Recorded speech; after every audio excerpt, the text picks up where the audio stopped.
শিমুলতলা, বাংলার পশ্চিমে বাঙালির এক সময়ের হাওয়া বদলের ঠিকানা নস্টালজিয়া মাখা শিমুলতলা। বাঙালিরা এখান থেকে চলে গেলেও শিমুলতলার তো আর কোথাও যাওয়ার উপায় নেই, তাই এক বুক স্মৃতি, পুরনো কিছু গাছ, ছোট্ট একটা পাহাড়, দূষণহীন প্রকৃতি আর নলডাঙ্গা রাজবাড়ির ভুলে যাওয়া গল্পগুলোকে আঁকড়ে ধরে শিমুলতলা এখনো অপেক্ষা করে আমার আপনার মতো ভ্রমণ পিপাসুদের। বুঝতেই পারছেন আজকের গল্প শিমুলতলাকে নিয়ে। 1 রাত আর 2 দিনে আমি ঘুরে দেখব শিমুলতলা, আর দেখাবো আপনাদেরও। তাহলে দেরি না করে শুরু করা যাক।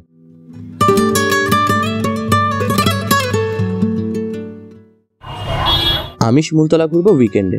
শনিবার হাওড়া থেকে সকাল 8টার পূর্বা এক্সপ্রেস ধরে যে সিঁড়ি পৌঁছানোর কথা আমার। দেওঘর ট্যুরের মতোই 2 AC, শুধু রাতের বাগ এক্সপ্রেসের জায়গায় সকালের পূর্বা এক্সপ্রেস দিল্লি পৌঁছবে পরের দিন সকাল 6:30 নাগাদ।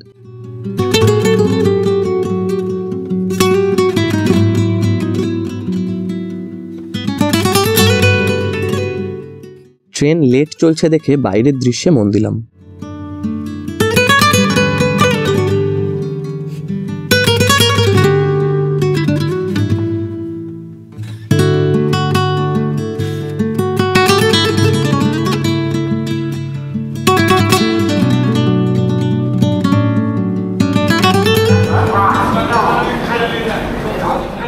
যে সিঁড়ি পৌঁছানোর কথা 11:53, ঢুকলাম 10 মিনিট লেটে। স্টেশনের বাইরেই রিসর্ট থেকে পাঠানো গাড়ি অপেক্ষা করছিল। যে সিঁড়ি থেকে আনিয়া রিসর্ট অব্দি পিক আপ ড্রপ যদি নিতে চান, সুইফট ডিজায়ার গাড়ি অর্থাৎ 4 জনের গাড়ির খরচ পড়বে 1600 টাকা। বড় গাড়ি নিলে খরচ আরও বাড়বে। আপনারা চাইলে যে সিঁড়ি থেকে লোকাল ট্রেন ধরে ঝাঝা বা শিমুলতলা স্টেশনে নেমে অটো ধরেও চলে আসতে পারেন আনিয়া রিসর্ট অব্দি। তাতে যাতায়াতের খরচ অনেকটাই কমে যাবে।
রাস্তার দুপাশের দৃশ্য দেখতে দেখতেই কখন পৌঁছে গেছি বুঝতেও পারিনি।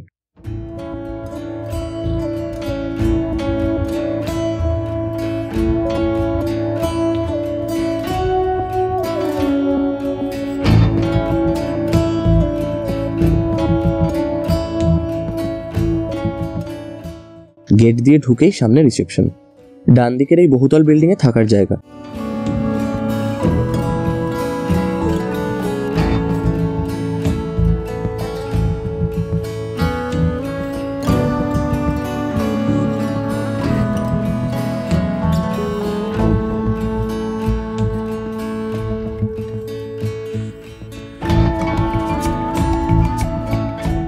সিঁড়ি দিয়ে উঠে চলে এলাম আমার ঘরে। লিফটের কাজ চলছে, তৈরি হয়ে যাবে মাস 2-এ। আমার ঘর 3 তলায়, double bed, AC room, TV আছে।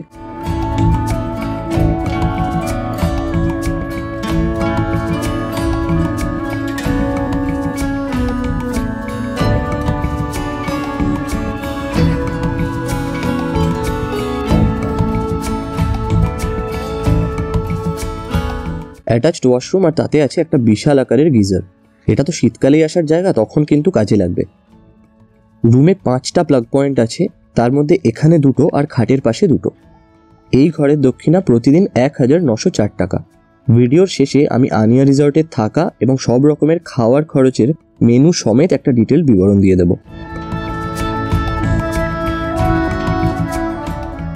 স্নান সেরে নিচে গেলাম লাঞ্চ করতে।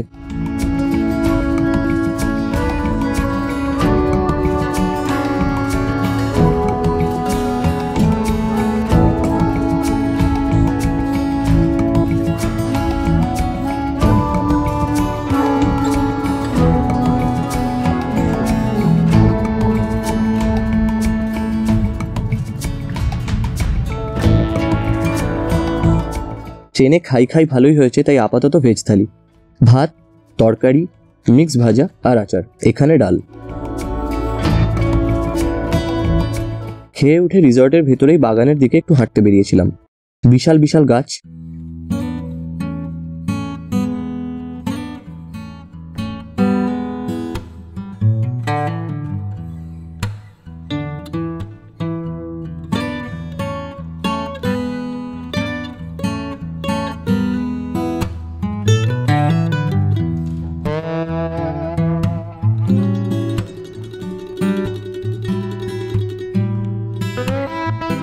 এই একটা ফাউন্টেন প্রায় তৈরি হয়ে এসেছে, ফিনিশিং বাকি।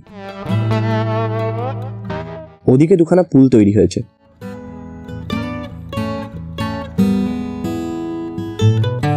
হঠাৎ ধূপ করে একটা শব্দ শুনে পেছনে তাকিয়ে দেখি গাছ থেকে আম পড়েছে, পাকা, নরম এবং নষ্ট হয়নি, ফাটেওনি। পশু পাখিদের খাওয়ার জন্য ওখানেই রেখে দিয়ে বাগান খোঁড়ায় মন দিলাম।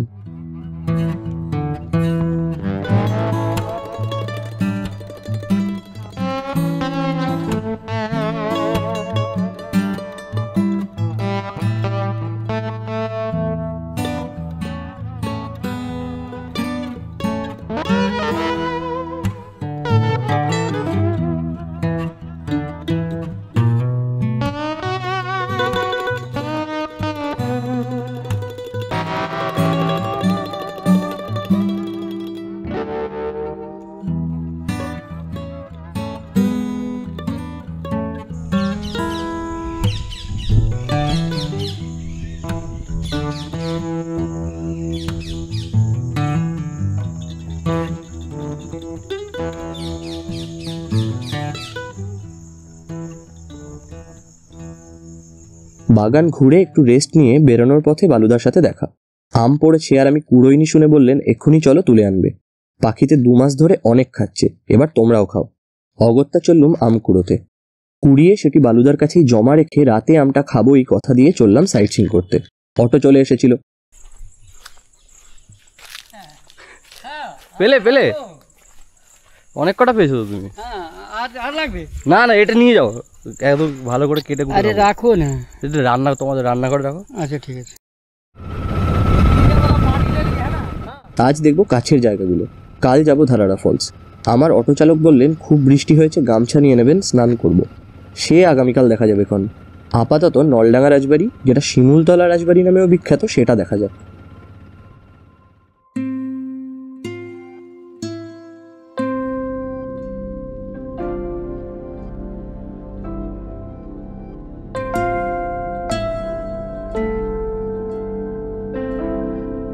লাল কাঁকড় আর বালি মেশানো রাস্তা ধরে ছুটছে অটো।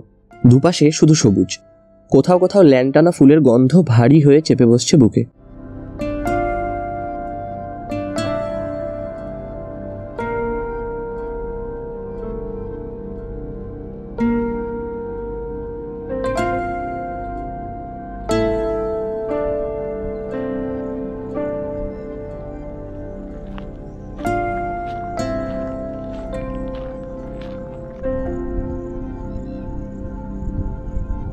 প্রথমেই পৌঁছে গেলাম নলডাঙ্গা রাজবাড়ি। রাজবাড়ি আর নেই, ধ্বংসস্তূপ বলা চলে।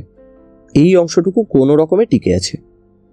আসলে এই রাজবাড়ি ছিল বিশাল জায়গা জুড়ে, এইটুকু তার 50% নয়। এখনো কিছু খিলান, কিছু ঘর এদিক ওদিকে ছড়িয়ে ছিটিয়ে আছে।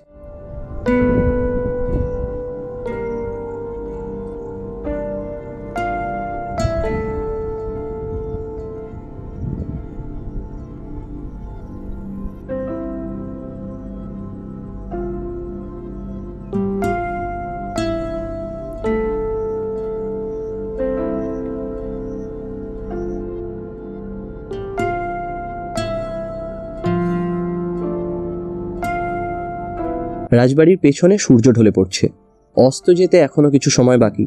হয়তো এই রাজবাড়ির ছাদে বা বারান্দায় দাঁড়িয়েই কেউ কোনোদিন সূর্যাস্ত দেখতেন।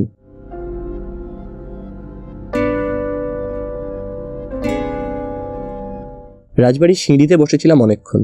জুনের গরমেও বইছে প্রাণ জুড়ানো ঠান্ডা হাওয়া। মনেই হচ্ছিল না জুন মাসের শেষ দিকে বিকেল 4টের সময় মালভূমির মাঝখানে বসে আছি।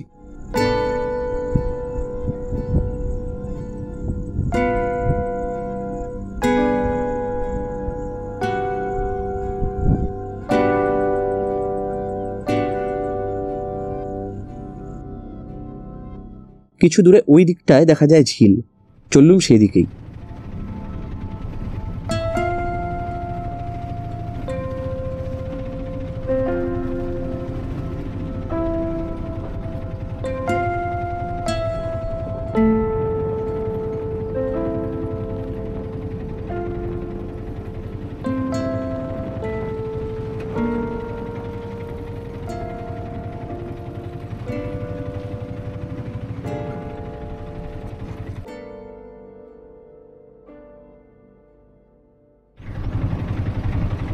বহু বাংলা সিনেমার, বিশেষ করে পুরনো বাংলা সিনেমার শুটিং হয়েছিল এই ঝিল, রাজবাড়ি আর লাট্টু পাহাড় ঘিরেই।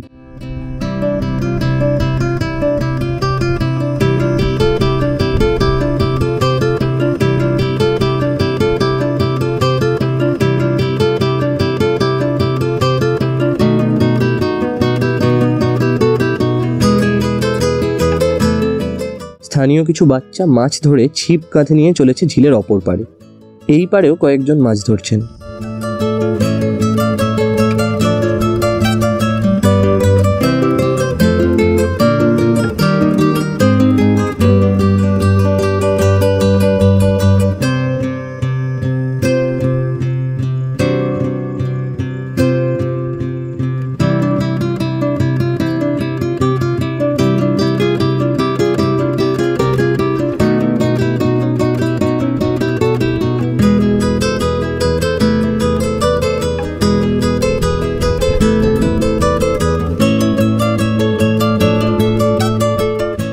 ঝিলপাড়ে কিছুক্ষণ বসে থেকে অটো নিয়ে আমি চললাম লাট্টু পাহাড়ের উদ্দেশ্যে।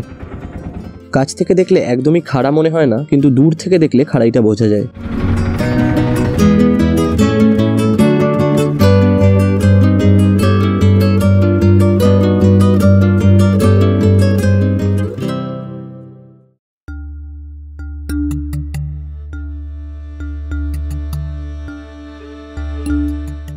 তবে উঠতে অসুবিধা হবে না। শুরুর দিকটা এই রকম কংক্রিটের ঢাল করা রয়েছে।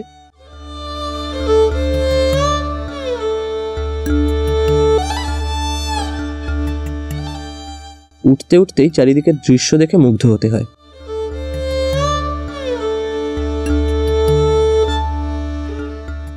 ওপরের দিকে শেষ কয়েকটা সিঁড়ি একটু খাড়া, তবে সেটা কয়েকটাই মাত্র।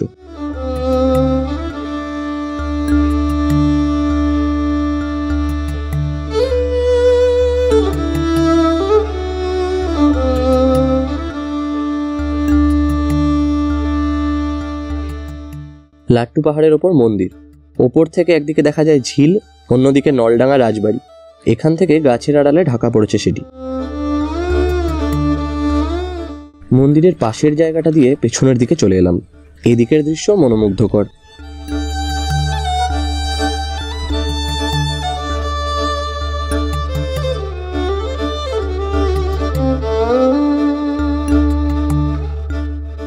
দিগন্ত বিস্তৃত লালচে বালি কাঁকড়ের মালভূমি, আর তার মাঝ দিয়েই কংক্রিটবিহীন, দূষণবিহীন এক সবুজ গালিচা পাতা।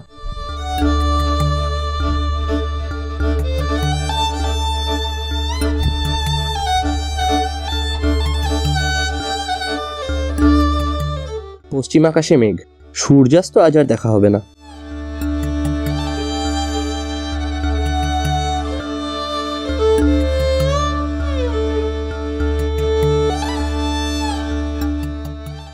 কংক্রিটের বানানো সিঁড়ি আর ঢাল বেয়ে নিচে নেমে চলে এলাম।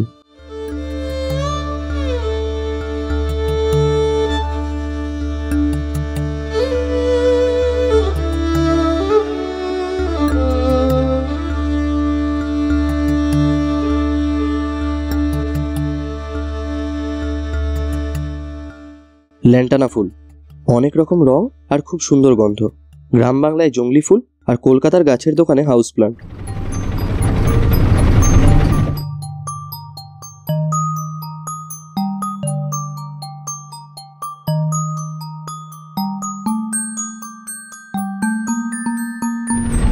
বেশ কিছু পুরনো বাড়ি পড়বে লাট্টু পাহাড় যাওয়া আসার পথে, সেগুলোই দেখছিলাম।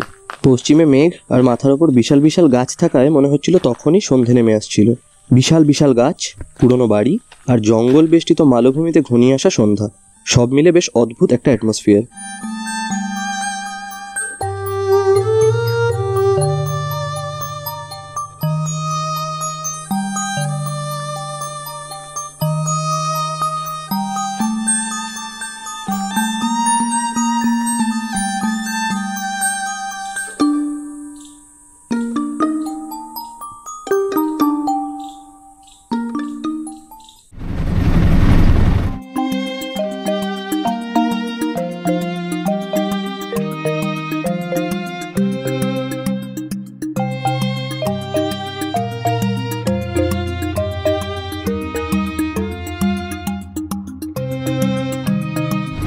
অটো থামিয়ে নেমে পড়লাম। আবার যাওয়ার পথেই লক্ষ্য করেছিলাম সবুজ ভেলভেটের ওপর গোলাপি মুক্তো ছড়িয়ে আছে যেন।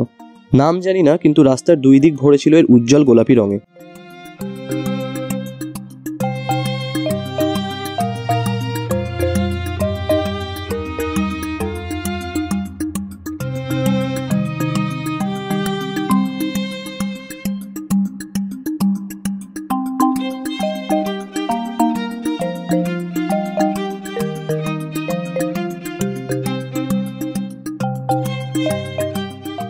আমার সারথি বাসুদেবদাকে বলেছিলাম রিসর্টে না ছেড়ে স্টেশনে ছেড়ে দিতে, হেঁটেই ফিরবো।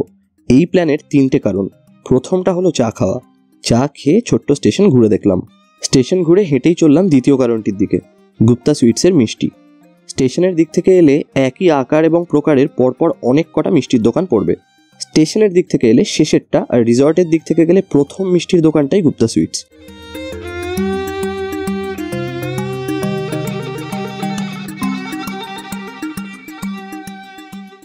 গরম গরম রসগোল্লা, ছানার মুরকি আর কালো জাম সাটিয়ে দিলাম।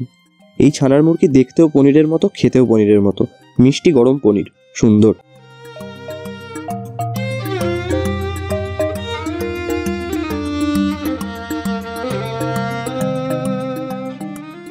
স্টেশনেই অটো থেকে নেমে যাওয়ার 2টো কারণ বলেছি, এবার তৃতীয়টা দেখাই।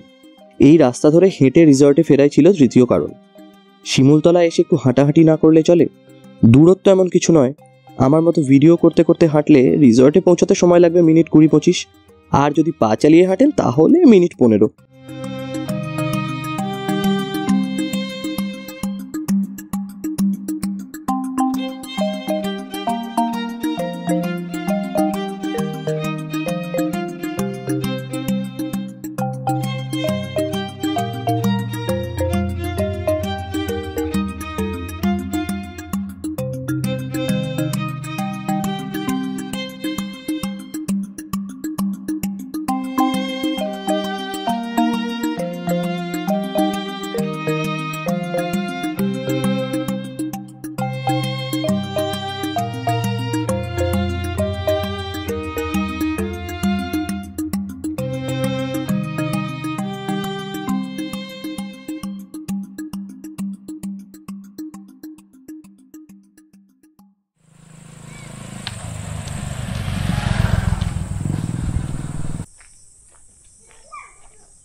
দুপাশে গাছের সারি, জঙ্গল, মাঝে মাঝে 2-1টা পুরনো বাড়ি। কোনোটা একদম ভেঙে পড়েছে, কোনোটা সারিয়ে টারিয়ে গেস্ট হাউস হয়েছে। প্রচুর পাখির ডাক শুনতে পাবেন, কিন্তু এই সময়ে পাখিদের ইভিনিং কোরাস গাওয়ার সময়।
রিসর্টে পৌঁছলাম যখন, বাইরে তখনও আলো আছে।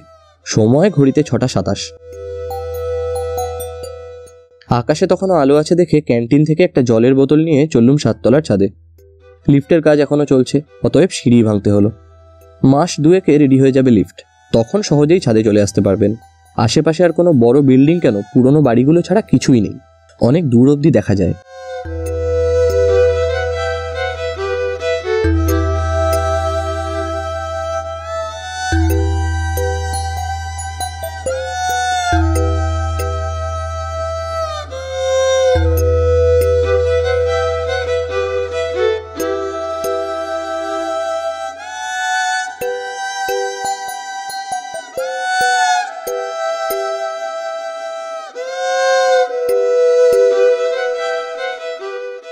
ওইদিকে বাগানের পেছনে দেখা যাচ্ছে সুইমিং পুল, আর দূরে দেখা যাচ্ছে লাট্টু পাহাড়।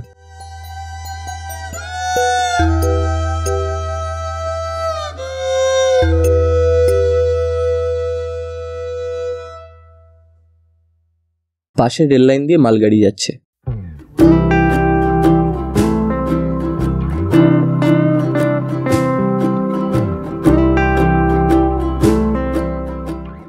অন্ধকার অবধি বসে থেকে ঘরে এলাম, তারপর একটু লেখালেখি করে আবার চললাম নিচে।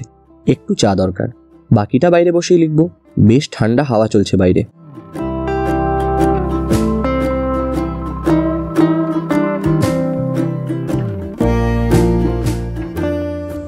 চা হচ্ছে?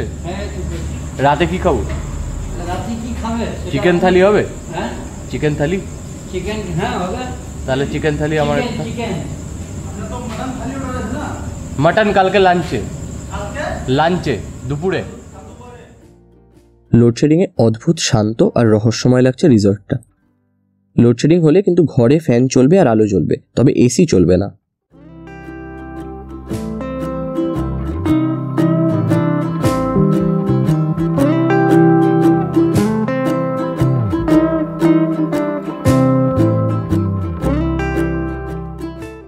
বাইরে বসে হাওয়া খেতে খেতে কাজ টাজ সেরে উঠলাম যখন, তখনই বালুদা ডাকতে এলো ডিনারের জন্য। রাত প্রায় 10টা, ডিনার করতে চলেই এলাম। চিকেন খাবো বলেছিলাম। ডিনারে ছিল ভাত, সবজি, কাঁকরোল ভাজা, ডাল আর দেশি চিকেনের ঝোল।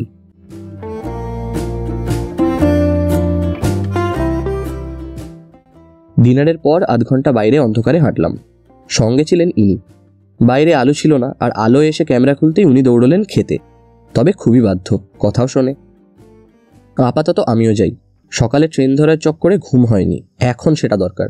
আবার দেখা হবে কাল সকালে।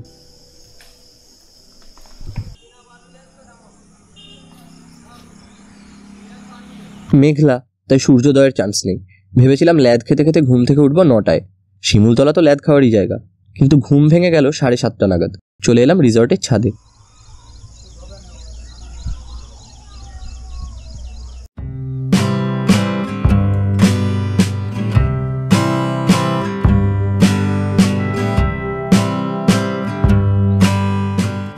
কিছুক্ষণ পায়চারি করে নিচে নামলাম বাজার যাব বলে।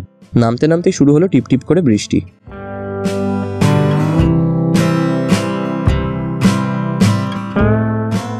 এই আমার কালকের হাঁটার সঙ্গী।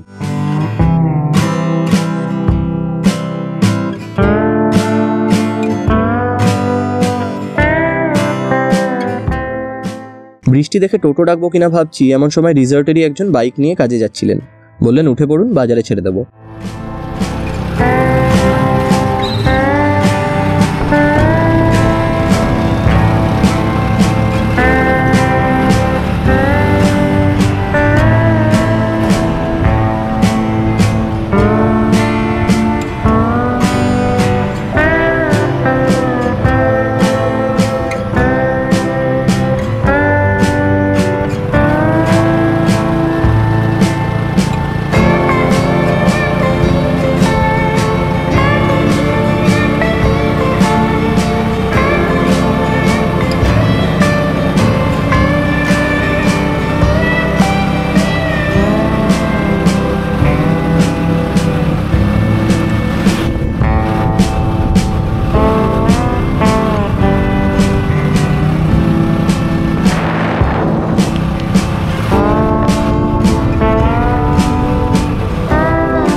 বাজারে আসার কারণ গুপ্তা সুইটসে ব্রেকফাস্ট করা।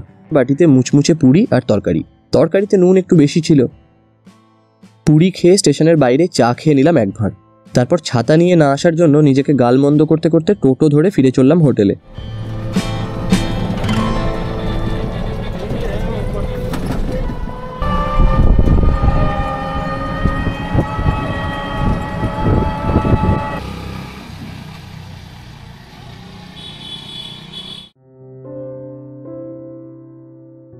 বৃষ্টির সময় ব্যালকনিগুলোতে বসতে পারেন, জলও লাগবে না, ভিউ আর হাওয়াও পাবেন, বিশেষ করে ওপরের তলাগুলো থেকে।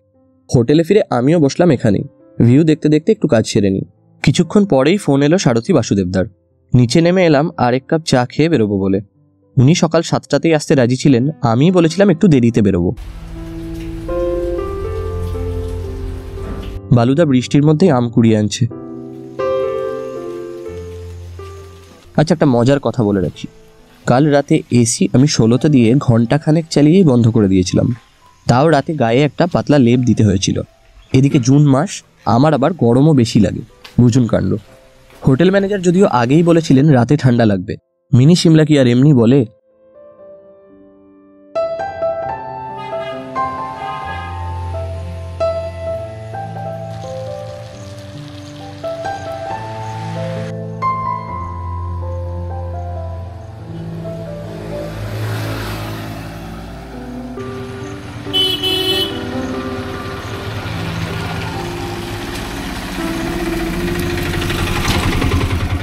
অটো আসতেই আমরা চললাম ধারারা ফলসের দিকে।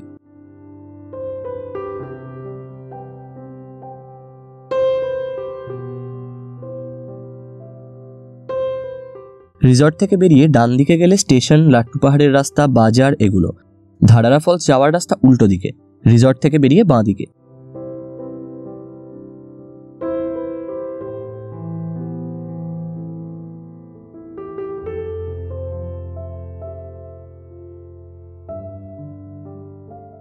এই সুযোগে বলে রাখি, আমি আজকাল মিলিয়ে যা যা দেখছি সব একদিনে দেখার জন্য অটো রিজার্ভ করলে ভাড়া পড়বে ওই 700 টাকা।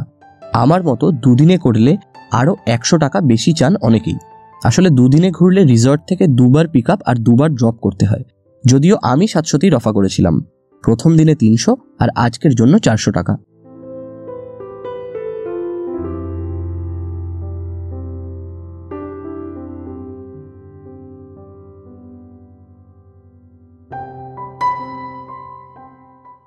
ধারারা যেতে সময় লাগে 35 মিনিট মতন।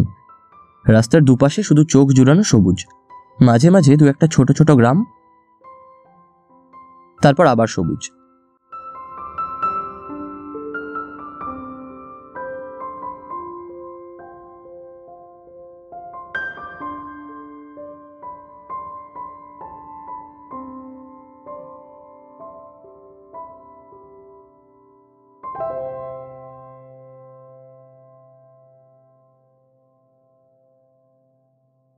চলেই এসেছি প্রায়।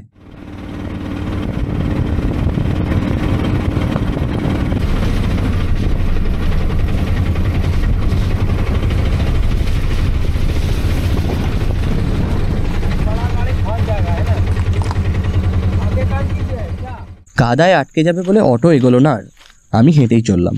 একটুখানি হাঁটা।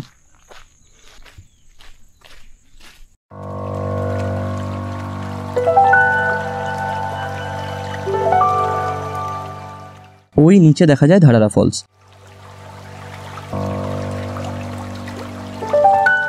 ওপরে রয়েছে বেশ কিছু শিব মন্দির।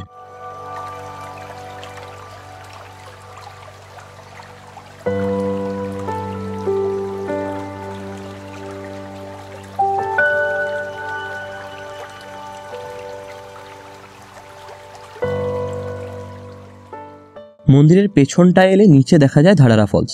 ধাপে ধাপে নিচে নেমে নদী হয়ে বয়ে যাচ্ছে।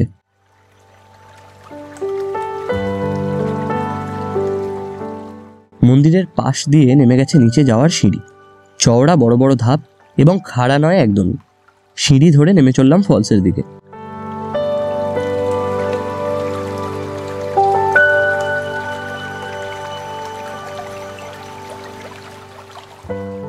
এইখানে সিঁড়ি শেষ, এরপর থেকে ঘাসের ওপর দিয়ে হেঁটে যেতে হবে।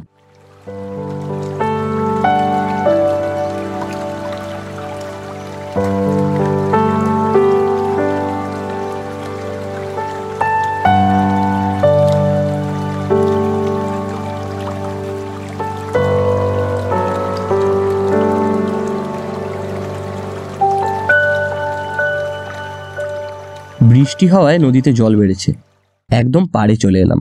অনেকেই স্নান করেন এখানে, আমার সেরম ইচ্ছে নেই।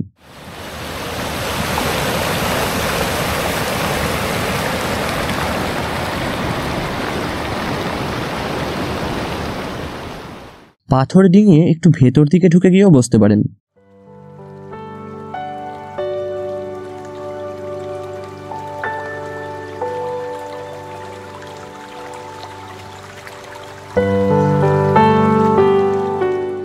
আমি আর একটু ভেতর দিকে গিয়ে একটা পাথরের ওপর উঠে বসলাম। এইখানে বসেই ছবি ভিডিও তুলে আর হাওয়া খেয়ে বেশ কিছুক্ষণ কাটালাম।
তারপর আবার ঘাসের গালিচা পার করে সিঁড়ি দিয়ে উঠে এলাম ওপরে।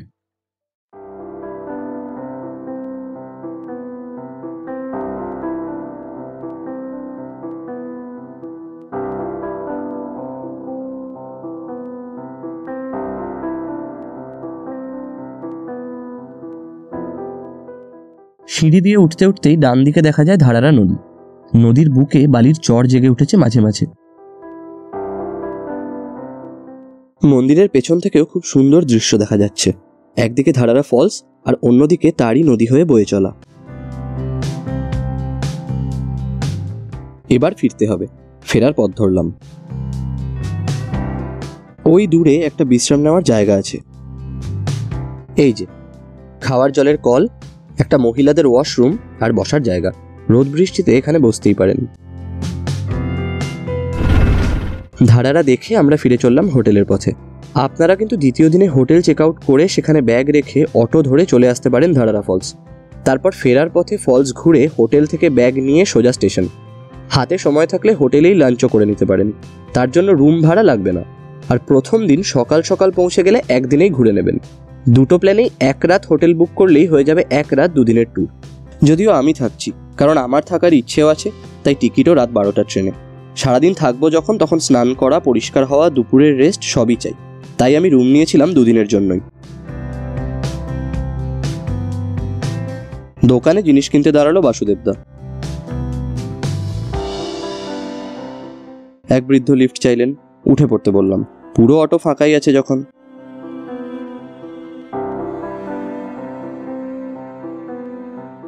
আরও একটা কথা আগে ভাগেই বলে দিই, বাসুদেবদার অটো পুরনো, ঝরমর ঝরমর শব্দ করে, লোহার ফ্রেমে জং পড়েছে, সিটের কভার ফেটে গিয়েছে কোথাও কোথাও। এগুলো পছন্দ না হলে কিন্তু সশরীরে শিমুলতলা স্টেশনে গিয়েই অটো বুক করতে পারেন ওখান থেকে।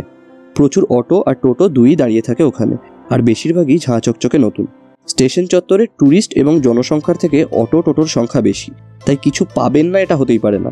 আগে ভাগে বুক করেই আসতে হবে এমন কোনো ব্যাপার নেই।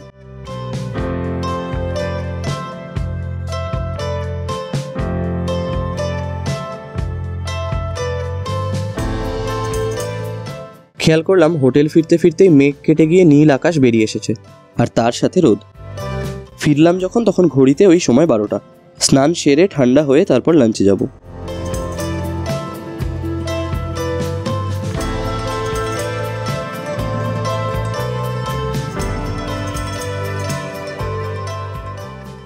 একটা নাগাদ লাঞ্চের জন্য ডাইনিংয়ে চলে এলাম। আজ মেনুতে আছে সরু চালের ভাত, মুগের ডাল, ফুলকপি দিয়ে তরকারি, আলু পটল সবজির 5 মিশালি ভাজা আর কচি পাঁঠার মাংসের ঝোল। খেতে বসতে না বসতেই শেষ পাতের জন্য বালুদা দিয়ে গেল বাগানের গাছ পাকা আম। গতকাল বিকেলে এইটাই কুড়িয়েছিলাম আমি। যেমন তার সুন্দর গন্ধ, তেমনই মিষ্টি স্বাদ। অবস্থা দেখেই বুঝতে পারছেন নিশ্চয়ই। খেয়ে উঠে বাগানের দিকে একটু হেঁটে নিলাম। খাওয়াটা একটু বেশিই হয়েছে। এই ছোট্ট গাছেও আম ধরেছে।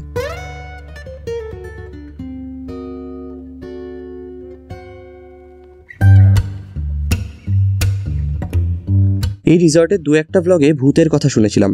তেনারা আছেন কিনা জানি না, তবে গ্রাউন্ড ফ্লোরের কাচের দরজায় আঁকা এই ছবিটার ওপর সন্ধ্যের পরে হঠাৎ চোখ পড়লেই বুকটা ছ্যাঁত করে ওঠে বই কি। রুমে ফিরেছিলাম একটু রেস্ট নেব বলে। 3টে নাগাদ একবার ব্যালকনিতে এসে বসলাম। মেঘ জমেছে আকাশে, আকাশের রং ঘোলাটে, রোদ একেবারেই নেই। বিকেল 4:15 দিকে হাঁটতে বেরোলাম। প্ল্যান কিছু নেই, যেদিকে দু চোখ যায় আর কি। সেই কালো পিচ ঢালা রাস্তা, দুপাশে গাছেদের সারি, ছোট ছোট ঝোপে রং বেরঙের ফুল ফুটে আছে।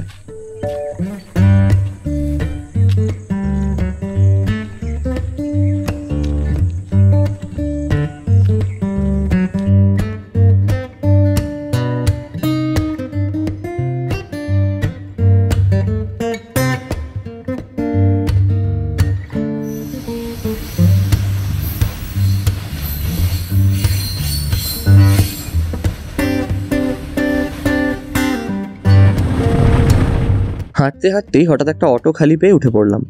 বাজার অবধি যাব, গুপ্তা সুইটসে যাব বলে। ভাড়া পড়লো 10 টাকা।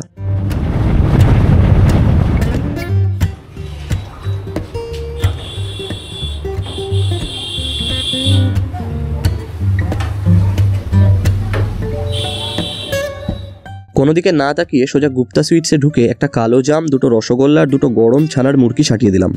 দক্ষিণা পড়লো 45 টাকা। মিষ্টি খেয়ে হাঁটা লাগালাম ফেরার পথ ধরে। আজ বাজারে ভিড় বেশি, কারণ আজ রবিবারের হাট বসেছে। এই হলো শিমুলতলার হাট। ফেরার পথে হাটের উল্টো দিকের লাল মাটির রাস্তায় ঢুকে পড়লাম একটু। এই রাস্তা চলে গিয়েছে রাজবাড়ি লাট্টু পাহাড়ের দিকে। কালকের দেখা সেই উজ্জ্বল গোলাপি নাম না জানা ফুল, আমি মনে মনে নাম দিয়েছি গোলাপি মুক্ত ফুল। পথে SBI এর ATM দেখে ঢুকে পড়েছিলাম, তারপর টাকা তুলে আবার হাঁটা লাগালাম। এটা এখানকার একটা স্কুল।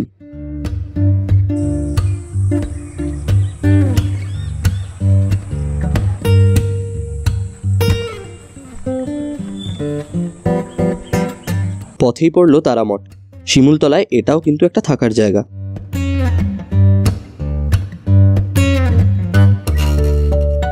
এই গোলাপি মুক্ত লতায় ঢেকে আছে প্রায় সব গাছ।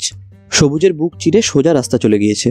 শুনেছিলাম 4 লেন হবে এই রাস্তাও, মাপজোক হয়ে গিয়েছে। চারিদিকে বড় বড় শাল গাছ হাওয়া দিচ্ছে, আর মাঝে মধ্যে কালো পিচ ঢালা রাস্তা দিয়ে হুসহাস ছুটে যাচ্ছে গাড়িগুলো। রাস্তা ধরে সোজা হাঁটতে থাকলাম রিসর্টের দিকে। চারিদিক অন্ধকার হয়ে যাওয়ার আগে চোখ ভরে দেখে নিলাম শিমুলতলার নির্মল প্রকৃতি, আর বুক ভরে নিলাম পরিষ্কার বাতাসে। অন্ধকার ঘনিয়ে আসছে, তারই সাথে শেষ হয়ে আসছে আমার শিমুলতলার গল্প।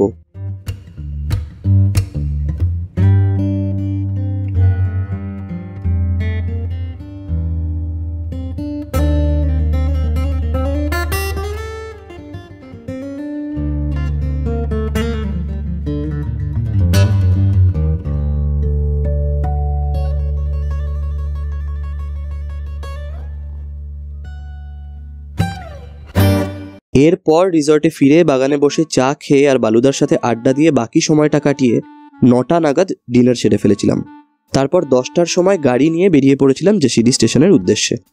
সেখান থেকে রাত 12টার পাটনা টু কলকাতা গরিব রথে চেপে সোজা কলকাতা। কেমন লাগলো শিমুলতলার গল্প? কমেন্ট করে অবশ্যই জানাবেন কিন্তু। আর ভিডিওটা ভালো লেগে থাকলে সাবস্ক্রাইব করে দেবেন এই রকমই আরও অনেক বেড়াতে যাওয়ার গল্প শোনার এবং দেখার জন্য। আরও অনেক কটা উইকেন্ড ট্যুরের ভিডিও আসতে চলেছে কিন্তু। তাহলে এখন আসি, দেখা হচ্ছে আবার ঠিক 2 সপ্তাহ পরে। টাটা। আনিয়া রিসর্টে থাকতে ডাবল বেড এসি রুমের জন্য আমার ভাড়া পড়েছিল প্রতিদিন 1904 টাকা। আর খাওয়ার জন্য প্রথম দিনের লাঞ্চে ভেজ থালি, রাতে চিকেন থালি এবং পরের দিনের লাঞ্চে মাটন থালি, আর রাতে পনিরের তরকারি রুটি। এছাড়াও 3 কাপ চা আর 3টে মিনারেল ওয়াটারের বোতল নিয়ে টোটাল খরচ পড়েছিল 820 টাকা। লিকার চা 10 টাকা আর জলের বোতল 20 টাকা করে। স্ক্রিনে রিসর্টের মেনু দিয়ে দিচ্ছি, তাতে সব কিছুর দাম পেয়ে যাবেন। ক্যামেরা দেখলে লজ্জা পাস নাকি রে? কি হয় ক্যামেরা দেখলে মুখ ঘুরিয়ে নাও কেন তুমি? যখনই তাক করি ক্যামেরাটা তখনই মুখটা ঘুরিয়ে নেয় বাচ্চাটা। এই বালুদাকে বললাম আম পড়েছে, বালুদা বললো আম নিয়ে এসো। আনাম কেন, পাখিতে খাক? বলে পাখিতে 2 মাস ধরে খাচ্ছে, এবার আমরা খাবো, নিয়ে এসো। তাই এই আম নিতে এলাম।